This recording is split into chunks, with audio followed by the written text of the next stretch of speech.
It functions as a barrier between the outside and the inside studios.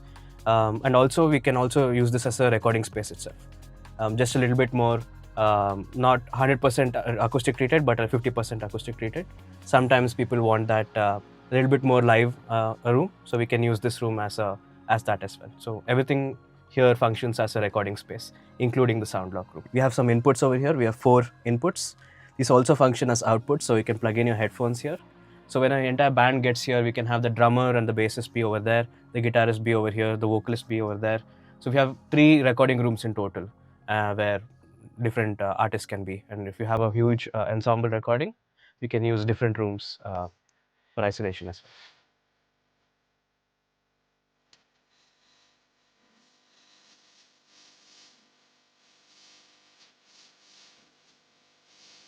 We'll just talk about the rooms that we have here. So just walk us through. This is a room within a room, right? Right. So essentially, yeah, this is a room within a room, designed for both isolation and also for acoustic response as well. These walls are basically, these are fabric, and then there's behind it is rock wool. So we've skipped the step of having a false wall here and putting panels up, and straight up this behind all the walls here are rock wool, and so it gives you a more a dead sound. But also we have some diffusers over here, which lighten the space up, and also we have panels on the ceiling. So we have complete isolation here. This room also functions as a classroom for theory and practicals. So we have some chairs over here where if you want to do a theory class, we have a whiteboard, so we can do that as well. And when we do practicals, this is where students learn miking techniques of different instruments. Practical and theory happens mostly over here. So, when you say students, like, what is the course about? Is it mixing courses, or do you have? Yeah, we have a mixing course as well, but we also have a main 1-year diploma in sound engineering where we cover mixing, recording, and mastering as well. Okay. And it's dedicated to music production. So if you can just walk us through the gear that we have here, like the amps and also the drums. Yeah, first off, we have the drum kit here. It's a Pearl drum kit with paste cymbals. Basic 1, 2, 3, 4, 5, 5-piece drum kit with 3 cymbals, hi-hat, ride, and a crash. Then we have some guitar amps over here. We have the Vox AC30. We have the Marshall DSL40. So over here, this is more for your crunch and heavy tones, and that's more of a clean tone amp. Of course, you can plug in your pedals over there, and you can get much more sounds out of it as well. We also have a bass amp over there. This is a headphone amp, 8 channel headphone amp, so that if 8 musicians can be in here and be monitoring themselves also. Right. So this is to control reflections or to make the thing a little more dead? Yeah, these control the reflections as well, and also just to give us some space around here. So this is a vocal booth that we have. Essentially, if a band comes in here, the band can be over there and the vocalist can be over here, and we can record vocals in isolation.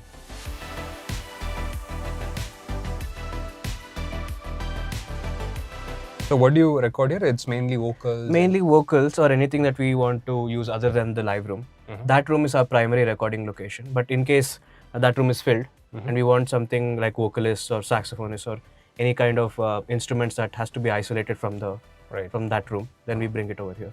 So usually you do live stuff here, like let's say a band comes here, so it's like a 3 or 4-piece band. Yeah. They all can record simultaneously here. Yeah. Got it. So the entire studio is designed in such a way that the entire band can record at once together, just like how they would perform live. Correct. And so, yeah, so the artist can have a little more, they have the same feeling of performing live, and we get a bit more better sounding recordings because of that. That's true. So this is our control room.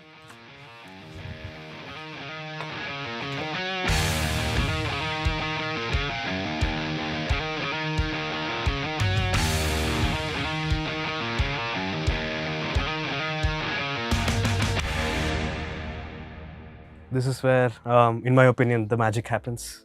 So you have some vintage gear over here, PMCs, and a really good sounding room as well. Yeah.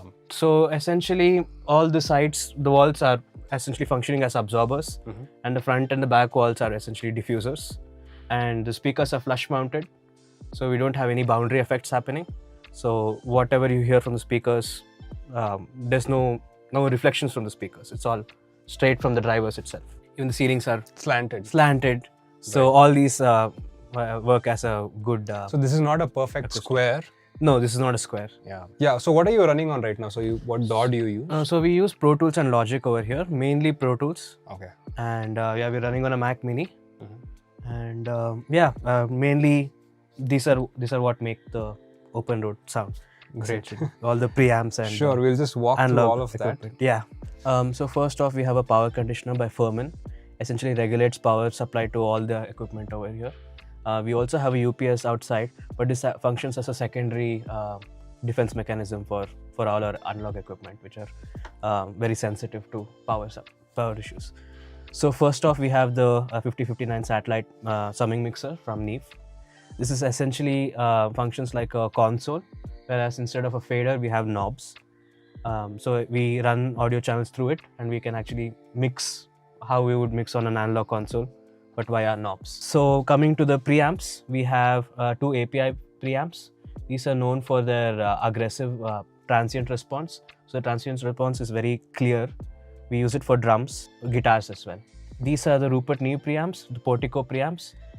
These are known for having the silk texture, which imparts a bit more saturation in the lows and the highs. We use it for vocals and guitars as well. Any acoustic instruments, anything that needs a bit of a shine in the high end and a little bit more smoother low ends, we'd use the Portico preamps over here. And then we have the Heritage 1073 preamps based on the 1073s, which are legendary. We have a very pronounced mid-range and also a very boosted low end. So bass guitars, things like that work very well with our Heritage preamps over here. We are running on Apollo interfaces. We have two Apollo interfaces, an X8 and an 8. So we have essentially 16 functioning inputs in the studio. Yeah, so over on this rack, we have the power conditioner again. And then we have the Manley ELOP Plus. This is an optical compressor, stereo compressor. Essentially functions like an LA2A, soft compression mainly. And then we have the aggressive compressor 1176, which is legendary, used in many records, and almost all of my mixes and almost all mixes will have either an 1176 or an LA2A. So this is the hardware versions of both of them. And then we have the Pultec EQs. These are tube EQs. And then we also have Art Pro vocal leveling amplifier, which is a vocal compressor essentially. So you have the original Universal Audio FETs. Yeah. How do they sound when compared? Have you heard the warm? Yeah, they sound absolutely amazing. And when I first, this studio was actually my first introduction to analog hardware. Right. And it completely changed the way I listen to plugins as well. So UAD makes the same version of these plugins. But once I came here and started listening to how things sound on here, it influenced the decisions I take when I'm doing in-the-box mixes as well. So the approach that I'm having completely changed because I could hear the real thing. And also because of the room, we can actually hear the true sound of these equipment, and you know how good sound is supposed to sound like. So even if you're working in the box workflow, when you come here, you get to know how good sound is supposed to be. Correct. Yeah. Awesome. How do the ELOP, is that right? Yeah. Manley ELOP. So you use them mainly on vocals or bass guitars and stuff like that? Yeah, you can use them on vocals, bass guitars, even drums. If you want a little more softer sounding compression, these are great for that. Right. Does this add any color? I mean, when you say it's similar to LA2A? Yeah, these do add colors. Okay. Again, all the analog hardware are supposed to be not very crystal clear. They're supposed to add a little bit of saturation and a little bit of harmonics in the sound. Right. Where does this come in your workflow? So do you use them during recording or do you use them during mixing and mastering as well? We use them during both. Okay. So if you're more seasoned recording engineers, would prefer to already record ready tracks. So they know what they're going to process the tracks later. So they prefer to do it already, printed beforehand. Some recording engineers would also prefer to get a cleaner recording and then run it as a outboard gear and then print that as well. Yeah. So both workflows are possible here. Correct. But again, if you have mixing revisions, then that's a hassle. Yeah. When you get into the mixing workflow. Right. So we are using PMC monitors here. These are our midfield monitors, and these are 4-way monitors. So they cover everything. So we have the high end, the mid range, and the low end all covered here.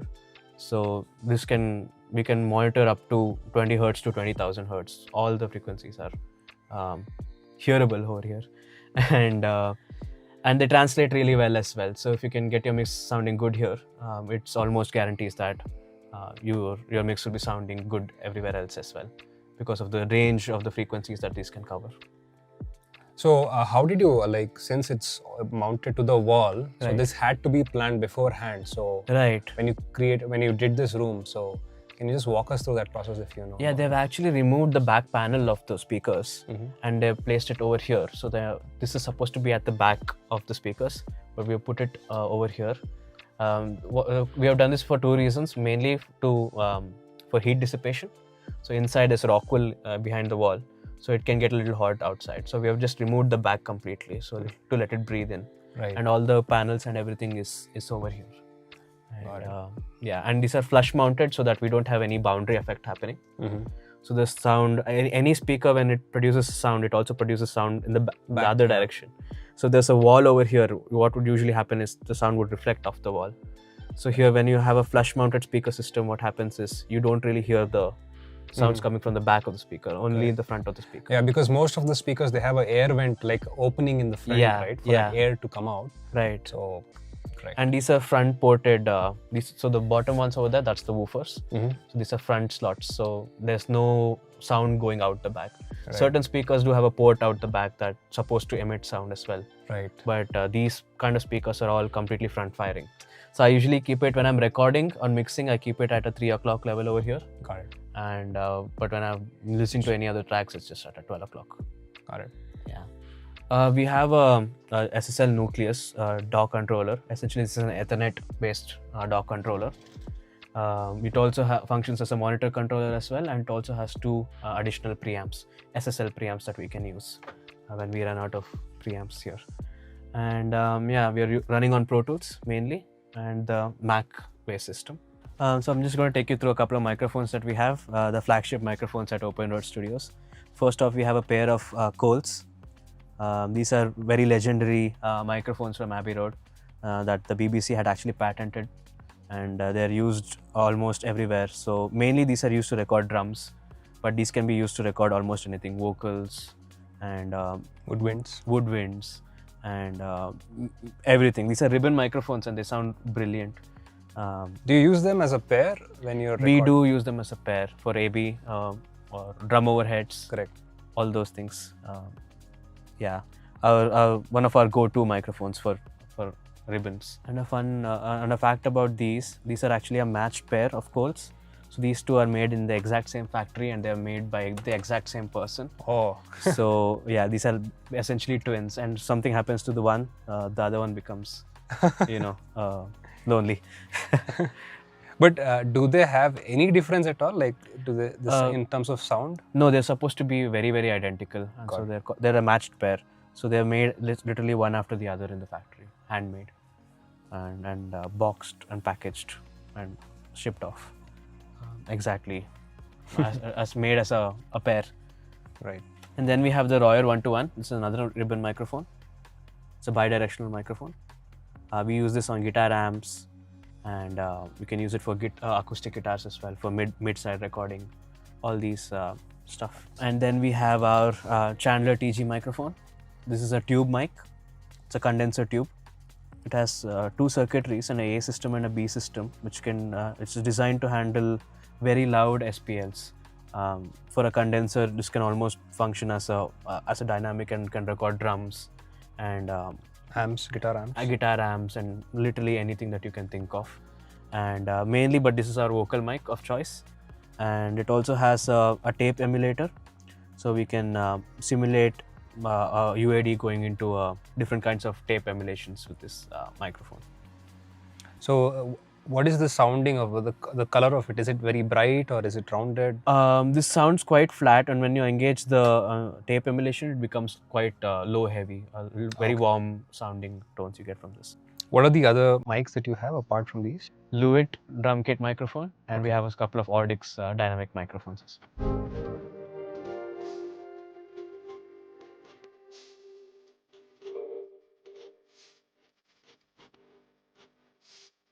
Some of the artists who have come here are Lucky Ali and Vicky Cage, and anyone who appreciates the sound of analog gear, they come here. The main point of the studio has been about analog technology. Our founder Akash has been really inspired by that, and that's his vision to provide analog sound, true analog sound for Bangalore. And yeah, and once I come here, and once people come here and actually listen to